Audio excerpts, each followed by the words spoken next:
So guys, nanunggit kami ng mangga. Ito yung puno. Yan yung puno. Dito sa kapitbahay ko. At ito yung aming napitas.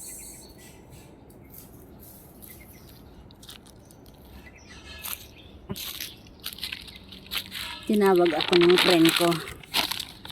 Sabi niya, manungkit daw kami ng mangga. Ha? Madami pero mataas. Doon pa oh. Madami pa doon kaya lang ang taas. May durian pa dyan. Adi. May lamok. So ayan yung mga nakuha namin. 1, 2, 3, 4, 5, 6, 7, 8, 9. 9 na mangga. Ayan. Sasalad ko yan. Tapos yung iba kakainin lang din. Ayan pa yung friend ko. So ito na guys ang aking nakuha. Nagbaon ako ng panungkit. Hindi naman yata abot dyan.